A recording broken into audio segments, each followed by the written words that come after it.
Vamos falar hoje sobre como utilizar os arquétipos na sua marca. Vamos começar quebrando alguns estereótipos. Eu sei que algumas pessoas falam que você pode escolher o arquétipo que vai utilizar na sua marca, porém, eu sou contra isso. A gente não consegue escolher um padrão emocional para utilizar numa marca. A gente consegue escolher muitas coisas: textura, cor, a sinestesia da marca, que vai ter aula aqui, escolher todo o resto do branding, mas o emocional, o porquê aquela marca está nascendo, você não consegue escolher. Por que eu falo isso? Toda criação de marca, ela nasce através de um motivo, de uma insatisfação que uma determinada pessoa teve perante ao mercado.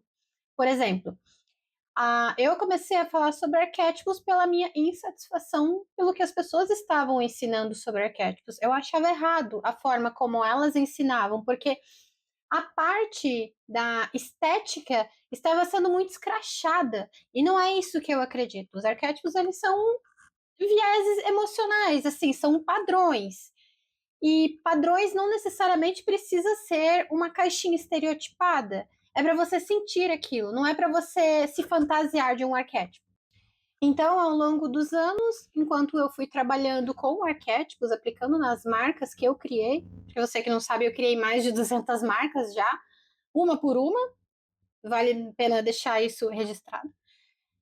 Todas as marcas que eu criei, eu apliquei isso que eu vou ensinar para vocês nessa aula aqui. Eu apliquei essa estratégia. Então, essa estratégia, ela funciona, ela é validada, ela está consolidada. E existem marcas que eu trabalhei dessa forma há 2 anos atrás e as pessoas ainda estão aplicando dessa forma. Na minha metodologia, eu ensino a utilizar no máximo 3 arquétipos e que sejam aqueles principais em você. Por quê? Vou dar um exemplo. Os meus 3 principais, ou 4 principais, são a rebelde, a sábia, a exploradora e a heroína. São esses 4 principais. A rebelde e a exploradora, elas são as mais fortes. A heroína e a sábia, elas ficam ali bem empatado, assim, bem em comum o nível delas. Eu não consigo tirar a rebelde de dentro de mim. Eu não consigo tirar a minha forma de se vestir, a minha forma de falar, que é um pouco mais ríspida muitas vezes.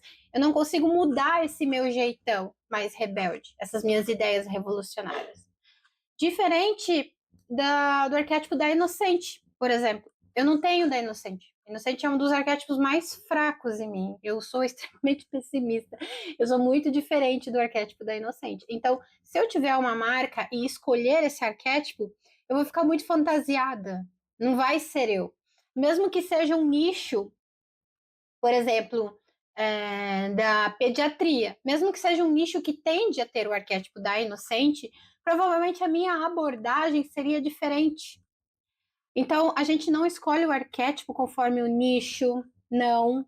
A gente não escolhe conforme o público, também não. A gente não escolhe conforme o produto, não. O arquétipo, ele é o emocional da sua marca, entende? Ele não pode mudar. É aquilo ali, pronto, e acabou. Você não vai ficar mudando o emocional da marca assim como quem troca de roupa. É por isso que você não vai usar um determinado arquétipo a determinado cliente, porque na sua esteira de produtos você vai ter muitos produtos e provavelmente cada produto vai atingir um tipo de público. E você não pode ficar mudando o emocional da sua marca para cada público. É um emocional só. Você vai atender, você vai ter gente que vai odiar a sua marca, tem gente que vai amar. É isso. Então, esteira de produtos, você não usa os arquétipos. O que você pode, às vezes, utilizar é assim, como eu dei o exemplo, os meus 4 principais arquétipos, eu tenho a rebelde e a exploradora, que são extremamente fortes, eu não consigo largar elas, a heroína e a sábia. Eu posso ter um produto que a rebelde, ela tá sempre dominando essas 4 áreas aqui. Eu posso ter um produto que é mais rebelde exploradora, outro que é mais rebelde sábia, outro que é mais rebelde heroína, mas esse emocional da rebelde, ele vai sempre estar predominante. Então, eu não posso mudar isso. entende? É isso que eu quero que vocês entendam, coloca isso na cabeça. E é por querer mudar tanto esse emocional e toda essa linha editorial da marca que tantas marcas acabam tendo rebranding. Tantas marcas, tantas infoprodutoras, assim, de pequeno a médio porte, acabam tendo esses rebrand atrás de rebrand e fica confuso. Parece que cada vez a pessoa está conversando com uma linguagem diferente. Isso gera um ruído gravíssimo na sua marca. Então, nessa aula, eu vou te ensinar a melhor forma de aplicar os 3 arquétipos na marca. E se você não sabe quais são seus arquétipos, volta uma aula. Lá na aula 2, eu explico sobre cada um dos arquétipos e como que você pode descobrir o seu. Como eu mencionei, no máximo 3. Como eu crio marcas e tudo mais, como eu que desenvolvi essa metodologia, eu sei administrar os meus. Então, às vezes, eu consigo usar 4 arquétipos. Embora, se você for olhar na minha marca, hoje em dia eu deixei a heroína bem mais amena. Eu estou usando mais a rebelde, a sábia e a exploradora. Como que eu utilizo? 2 arquétipos principais você vai utilizar na identidade visual da sua marca. O que é essa identidade visual? São as cores, a tipografia, o seu tom de voz, os seus ideais, quais são as bandeiras que você levanta, o que você não concorda, as imagens de apoio, o seu estilo. Então, tudo isso vai ser definido com os 2 principais arquétipos. É aquilo que a pessoa vai olhar para sua marca e ela vai sentir. O terceiro arquétipo a gente usa como lifestyle. O que é esse lifestyle? São os lugares que você frequenta, os hobbies, o seu estilo de vida, são aquelas nuances da sua vida privada que você vai mostrar nas redes sociais. Lembra que eu falei lá na primeira aula de mood boards? Se você não assistiu, vale a pena ver para você entender sobre o que mostrar no lifestyle. Nem tudo o que nós gostamos cabe na nossa marca. Eu fiz até o comparativo de feijoada. Eu adoro comer feijoada, eu adoro estar ali num sábado escutando um pagode, comendo feijoada e tomando uma caipirinha. Se você olhar para a estética da minha marca, não combina essa nuance, não combina esse estilo de lifestyle. Combina muito mais esse lifestyle de fazer trilhas, bater perna na cidade, conhecer coisas, essa nuance da exploradora. Então, a gente gosta de muitas coisas, mas nem tudo cabe a nós. E quando a gente trabalha dessa forma, com essa metodologia, com os 3 arquétipos, é muito mais fácil de você entender o que você vai trazer da sua vida privada para sua marca.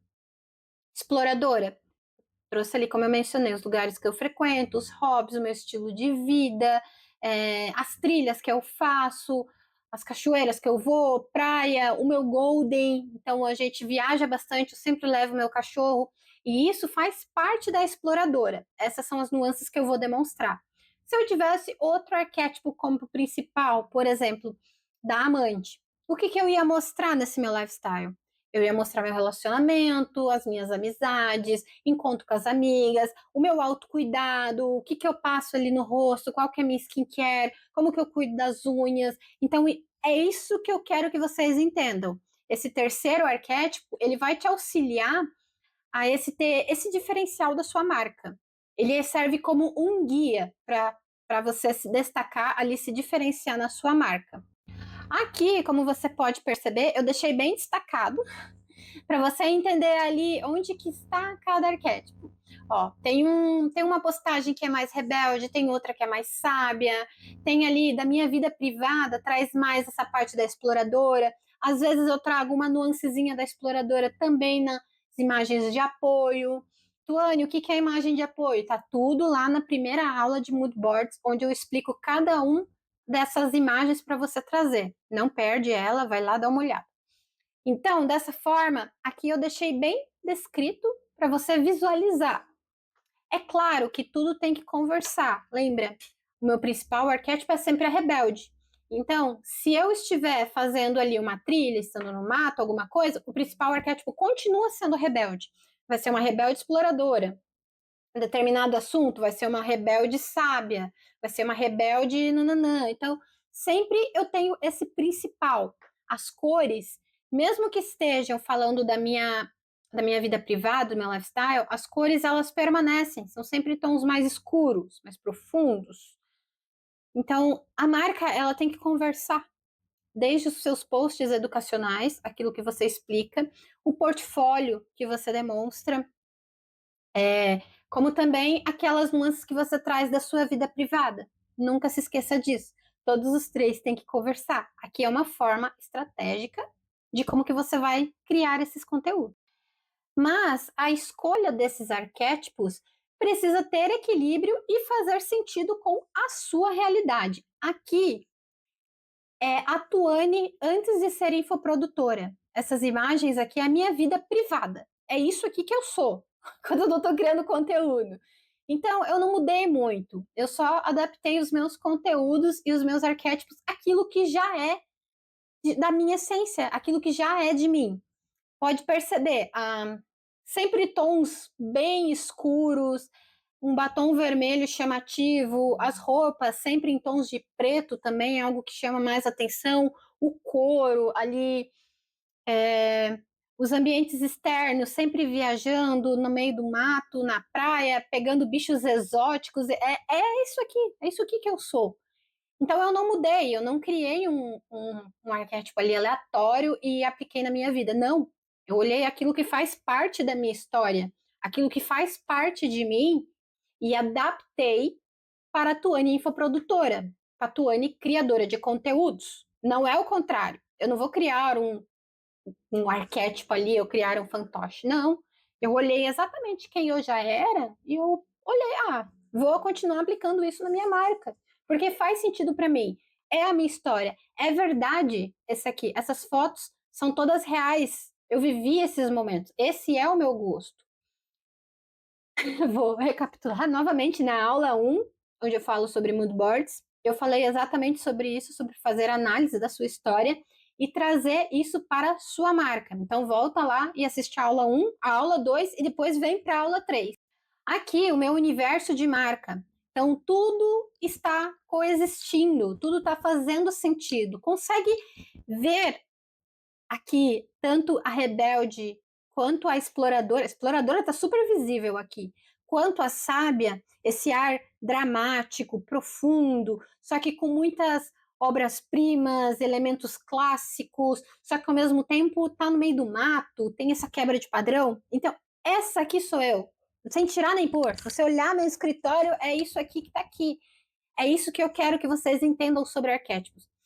É para te ajudar a definir o emocional, só que de uma forma consciente. Eu não quero que você mude.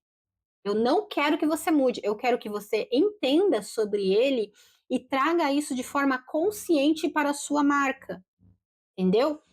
Não é para mudar. Não é para ser um estereótipo. Pelo amor de Deus. É para você aplicar o que já existe na sua marca. Então faça essa escolha com estratégia. Por exemplo, a Tuane Amaral, a Tuane na vida privada dela, quem que ela é? Ela é uma rebelde, uma exploradora, heroína e sábia. Lembra que eu mencionei os dois arquétipos ali, a rebelde e a exploradora, extremamente fortes. A heroína e a sábia estão um pouco abaixo, mas estão ali empatadas. Então, às vezes, eu dou essas nuances ali entre elas. A Tuane, quer dizer, a tua arte, que é a infoprodutora, que é a diretora de artes, quem que ela é? Ela é uma rebelde sábia com toques de exploradora. A marca Tua Arte é rebelde sábia. É esse emocional aqui, com toques de exploradora. É aquilo que me diferencia dos outros, tem esse toque da exploradora. Por que que eu escolhi, então, a rebelde e a sábia? Por causa do meu nicho. Eu fiz essa escolha por adaptação do meu nicho. Como eu trabalho com artes, toda essa vibe artística, essa vibe museu, clássico, a busca pelo padrão ideal de beleza e a aplicação disso nas marcas, eu acabei utilizando o arquétipo da sábia e não, por exemplo, da heroína ou somente da rebelde e da exploradora. Eu trouxe a sábia por causa disso. E se eu escolhesse, por exemplo, uma rebelde mais uma heroína e mais uma exploradora, ia ficar muito pesado para minha marca. E não é isso que eu quero. Eu já sou uma pessoa intensa, às vezes um pouco mais pesada também, com ideal disruptivo e tudo mais. Então eu trouxe a sábia como uma maneira de amenizar esse tanto de força. Porque todos esses arquétipos que eu trouxe aqui, eles têm uma energia muito yang, uma energia mais masculina. Então eu trouxe a sábia para dar uma amenizada e trazer também esse teor clássico que eu adoro. E como eu mencionei, o nicho de direção de artes fica mais harmônico com a sábia, por causa da parte artística ali que nem eu mencionei nos museus. Como fazer essa escolha? Então, eu sempre converso com as minhas clientes para elas utilizarem aquele arquétipo que quebra um pouco o padrão do nicho. Por exemplo, o padrão da personal trainer, o arquétipo padrão dela seria o da heroína. Mas e uma personal trainer que tem o arquétipo principal da governante, então? Que traz todo esse equilíbrio, essa organização ali, tanto na vida dentro da academia, na vida ali aeróbica que ela está fazendo, quanto na vida dentro de casa, para ela seguir aquele padrão alimentar, aquele padrão de exercícios, para ela ser uma pessoa mais focada. Isso ia quebrar esse estereótipo, ela iria se diferenciar das outras personal trainers, por exemplo. Ou uma nutricionista que tem o arquétipo principal da cuidadora. E se essa nutricionista tivesse o arquétipo principal da criadora? Ela não seria bem diferente do nicho dela? Ela não iria se destacar perante as outras nutricionistas que cria ali alimentos, eles são tão legais esteticamente quanto no seu valor nutricional, seria uma forma dela romper esse padrão. Ou uma arquiteta que tem um arquétipo da criadora. E se essa arquiteta tivesse o arquétipo da heroína? Completamente diferente ali da criadora, ela pega esse projeto e transforma para que aquilo melhore a vida das pessoas, para que aquilo traga mais empoderamento. Vai que é uma arquiteta que faz trabalhos para quem tem, sei lá, problemas, que anda em cadeira de rodas, que só faz trabalhos para pessoas PCD. Então, ela é uma arquiteta que desenvolve ali aquele projeto de uma forma heróica que vai ajudar aquela pessoa. Então, isso é muito legal quando você consegue pegar, às vezes, o seu arquétipo principal ou o segundo principal e utilizar para você quebrar o padrão do nicho, porque você se diferencia das outras pessoas, você vai fazer diferente. Imagina se eu utilizasse o arquétipo da criadora. Eu ia ser igual a muitas outras. Mas a Tuane rebelde e sábia, que fala sobre arte, sobre beleza, tem esse diferencial. Então eu quebro esse padrão. E quebrar o padrão na internet é sempre algo muito bom, porque você vai se diferenciar, você vai se destacar e você vai ser reconhecida por isso. Então, essa é uma estratégia muito interessante que você pode levar em consideração. Aqui eu trouxe um exemplo de projetos de arquitetura que eu desenvolvi. Para você que não sabe, eu sou arquiteta também, tenho um escritório de arquitetura e eu gosto de criar muitas coisas. Então eu estou aqui criando marcas, criando aulas, criando projetos de arquitetura e a gente está aí criando, né? Pode perceber que mesmo nos projetos de arquitetura eu tenho esse ar clássico e disruptivo ao mesmo tempo. Consegue perceber? Todas as cores aqui, elas são tons escuros, porém com alto contraste e com tons avermelhados também. Se você olhar a minha marca, ela é igualzinho a esses projetos que eu desenvolvi, porque eu tenho uma linha editorial, eu tenho um gosto. E esse gosto, esse emocional que eu quero transmitir para o público, isso reflete naquilo que eu tenho admiração e apreciação. Se eu gosto dessa estética aqui, eu me sinto muito atraída por ela, é porque faz parte de mim, é o que eu crio. Eu vou criar uma marca para mim, eu vou criar um projeto, vou criar alguma coisa, vai ter essa linha editorial, é como se fosse uma assinatura de estilo através do meu arquétipo. E o que eu quero trazer aqui é que, indiferente do seu nicho, o seu arquétipo principal muitas vezes não é aquele estereotipado. Por exemplo, eu crio um monte de coisas, mas eu não sou do arquétipo da criadora. Eu sou muito clássica para ser do arquétipo da criadora. Eu tenho outros arquétipos principais, como por exemplo, da sábia. E eu quero que você analise isso na sua marca. O que faz sentido? Qual que é o seu gosto? Como que foi sua história? Como que é os seus arquétipos? Lembrando, lá na aula 1, eu ensino a fazer essa análise. Então volta lá e dá uma olhada. Lembre-se sempre, uma marca evolui, mas a sua essência ela permanece. Passam-se os anos, mas a essência da marca, os ideais dela permanecem. É isso ali que você não pode mudar. Vai ter rebrands, vai ter evolução da marca, você vai afinar ali ainda mais o seu estilo, você vai mudar alguma coisinha, uma nuance ou outra. Mas o emocional da marca, ele não muda, ele não pode mudar, porque isso aí vai gerar ruídos na sua marca. Dúvidas? Deixa aqui nos comentários que eu vou respondendo vocês. Já se inscreva no canal que na próxima aula nós vamos falar sobre emoção ou razão. Eu vou começar a falar sobre a sinestesia. Vamos ter uma aula introdutória para vocês conseguirem diferenciar o emocional do racional, para que na outra aula eu comece a falar sobre sinestesia nas marcas. Então não perca as aulas, as próximas, porque elas estão cada vez ficando mais aprofundadas nessa parte de criação de marcas.